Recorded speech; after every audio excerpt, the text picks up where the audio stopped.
இது சத்தியம். ஸ்கிப் பண்ணாமல் பாருங்கள். யோவான் 8:24 பிற்பகுதி. நானே அவர் என்று நீங்கள் விசுவாசியாவிட்டால் உங்கள் பாவங்களிலே சாவீர்கள்.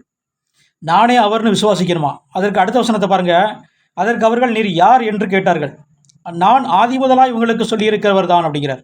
அப்போ ஆதி முதலாய் சொல்லியிருக்கிறவர் தானே எங்கே இருக்குது அப்படின்னு பார்த்தா, உபாகம் 18:18 பார்த்தபடி, உபாகமம் 18:18 சொல்லப்பட்டபடி பிதாவின் நாமத்தினாலே வந்த தீர்க்கதரிசியாம். அதாவது அந்த தீர்க்கதரிசி நாதான் அப்படிங்கிறார். தேவனுடைய வார்த்தையை கொடுக்க வந்த மேசியா நாதான், யூதருக்கு ராஜா நாதான், பாவ மன்னிப்பை கொடுக்க வந்த ரட்சகர் நாதான் அப்படிங்கிறார். இப்படி இயேசுவை நாம் விசுவாசித்து அவர் சொல்லும் வார்த்தைக்கு செவி கொடுக்கணுமா? அப்படி கீழ்ப்படியாத ஒவ்வொருவரையும் அவருடைய வசனமே நியாயம் தீர்க்குமா?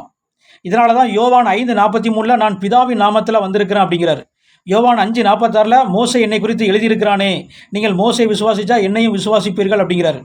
யோவான் 12:49 நான் சுயமாக பேசலை, நான் பேச வேண்டியது என்னதென்றும் உபதேசிக்க வேண்டியது என்னதென்றும் என் பிதாவே எனக்கு கட்டளையிட்டார் அப்படிங்கிறார். யோவான் 7:16 என் உபதேசம் என்னுடையதாக இராமல் என்னை அனுப்பினவருடையதாக இருக்கிறது அப்படிங்கிறார்.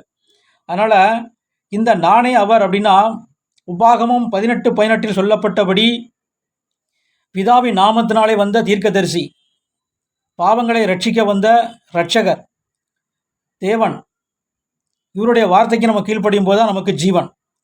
அதனால் இந்த இயேசு சொன்ன உபதேசம் தான் ரட்சிப்பிற்கான வழி, பரிசுத்தத்திற்கான வழி, நித்திய ஜீவனுக்கான வழி.